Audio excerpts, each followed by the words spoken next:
Hi, I'm Rick Stivers with YoungMartin'sReels, and today we're going to be working on this Plueger Trump.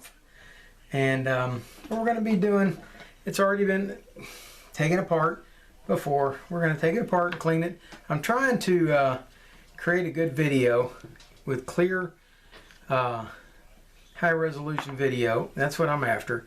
And so I had bought a new camera today to try it out, and it did not work.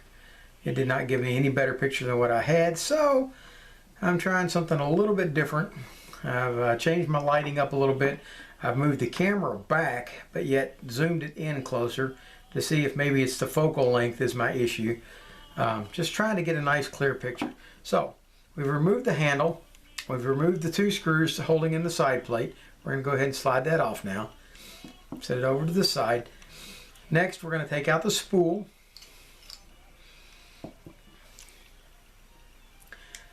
The next part we're going to want to take out is the screw for the worm gear here. If you look at the worm gear, it slides in and out, but the gear is hard mounted on it on this model. So what we're going to do, we're going to pull the screw and we're going to have to pull out the pawl.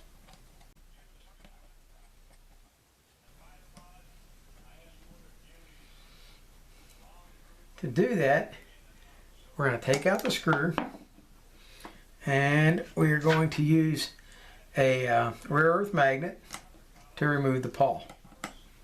There we go. With that removed, we can now slide the worm gear out and we can take the carrier out.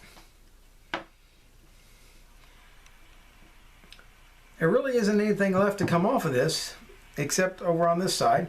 We're going to go ahead and remove this one screw right here. Tell you what, pause for a second.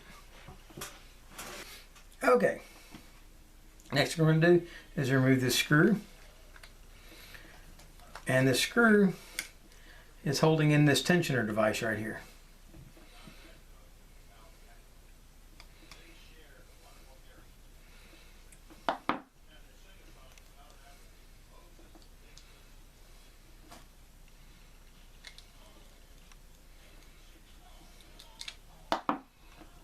Alright, that removes the tensioner device. There's a screw, and the only thing that leaves that could be taken off is your bushing on each side. You could take those off, but I don't see a point in it. Now the only thing that leaves is for us to go through and wipe everything down.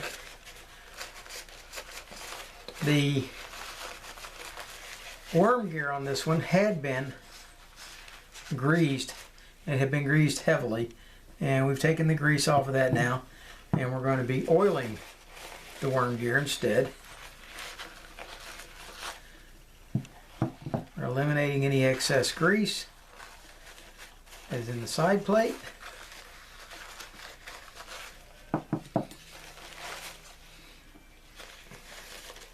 We're eliminating excess grease from the main gear. Alright. With that done, it's ready to actually assemble again. Here's our clicker assembly. See how well you can see it right there? There's our clicker assembly. Now this particular one is non-removable, so in order to replace it or anything, you'd have to drill it out and put a screw in it. And so we don't want to do that. But we've cleaned up the excess grease off of it. We're going to put just a little bit of grease on, and I mean very sparingly. There we go. And we're going to put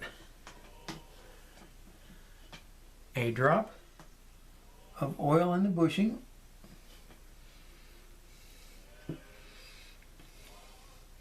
We've inspected the pinion gear. This pinion gear slides on and off the spool right here. There it is, and it's got this notch cutout. That notch cutout fits onto the cutout on the spool. That'll lock that in. This spool never releases. It's always going to be engaged with the main gear. So whenever it's winding out, your handle's going to be turning in reverse. So that's got that taken care of. We're going to put a drop of oil in this side. Okay, with that done, we have cleaned the worm gear, and we're going to add a little oil to it.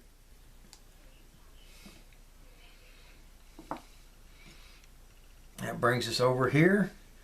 We're going to slide the carrier assembly for the worm gear back in. Make sure the top fits into the slot here. Once you've done that, take the worm gear, slide it back inside, get it into the carrier, slide it all the way in. Slide your worm gear over to one side. Alright, with your worm gear installed, take your pawl, and my fingers are kind of big, so I'm going to grab hold of it this way, slip it into the hole, work it in until it engages with the worm gear, and then it will slide like that. Okay, when you've got it in that position, go ahead and put your screw back in. Remember, your pawl on this one has a hole in it. Don't try to put your screw into the pawl, put it into the screw hole beside it. You've got your large headed screw. It's going to fit over here. And with that in place, once you screw it down, that holds the pawl in place. Like so. Okay, don't tighten it all the way down. Tighten it down to where it's almost snug. And it's not making contact yet. Yeah, it is. Okay. Make sure that it rides up and down easily with no skips. Just like that. Okay, once you've done that, you're ready to reinstall your spool back in. Remember, you got your clicker on this side. We're going to put a drop of oil. We already put some grease on the clicker. We're going to put a drop of oil on the shaft and drop the spool back in. Make sure the line is not trapped between the spool and the housing. Okay. Set that over to the side for the moment. Let's go ahead and put our main gear back in. Main gear has been inspected. It's been lubricated. We're going to put a little bit of grease on the shaft. Slide it back in like that. Now we're going to take this pressure adjuster, tensioner, slide it in. Now the center piece fits over the hole. Hold it in place, and you've got this little bitty screw that goes in this hole. Okay, get it into the hole.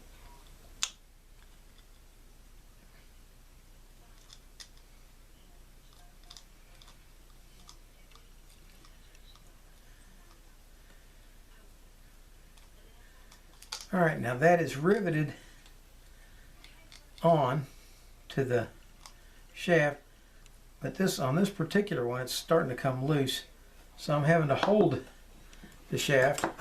I'll show you what I'm going to do. I grab hold of it like so, and now I should be able to tighten the screw down the rest of the way because the shaft was turning like so.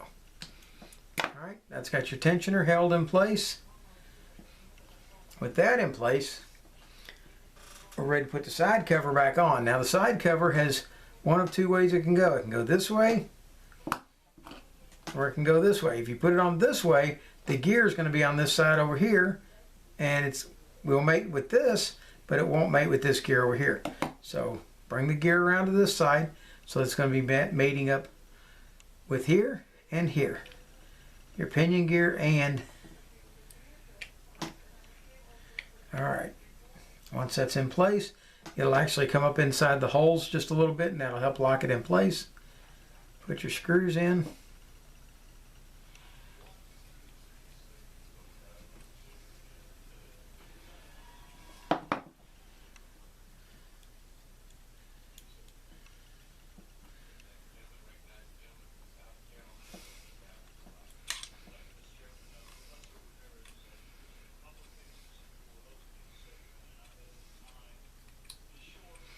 Alright, that's got that in. That brings us down to just the handle. Set your handle in place. Put your screw back in. Now this reel is never going to be a pretty reel because almost all of the chrome is gone. Is it a reel that could be fished? Sure it could. You can take this reel out and go fishing with it. There it goes. One thing I have found these work really well for if you've got an old broken fishing rod is you can take this and mount it on the handle for the fishing rod and use it to fly kites. They're very nice reels for that. Alright, so there you have it. The Plueger Trump, and the handles I lubricated earlier. This one still wants to stick just a little bit. It's got some dirt or something down in it. I've been trying to get it to work loose. I'm going to try it one more time with a little. We're going to put a little bit more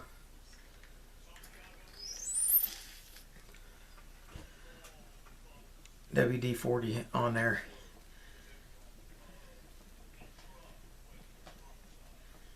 Trying to get it to wash loose, and it just, whatever's in there is just really binding up tight. I don't know if the plastic is swollen or what's happened. It's not super tight. When I first got this reel, or first started working on it 2 weeks ago, you couldn't turn these at all. And now you can turn them. It's just that this one on one side is a little tighter than the other. But anyway, I'm hoping the video quality has improved on this. We're going to find out in a moment. But there you have the Plueger Trump. And if you like what you saw here today, hit the like button. If you dislike it, sure, hit the dislike it. I'd appreciate it. If you have any comments, please let me know what you think of the video. If you'd like to see more like this and you haven't subscribed, please go ahead and subscribe. Anyway, this is Rick Stivers with Young Martin's Reels, signing out.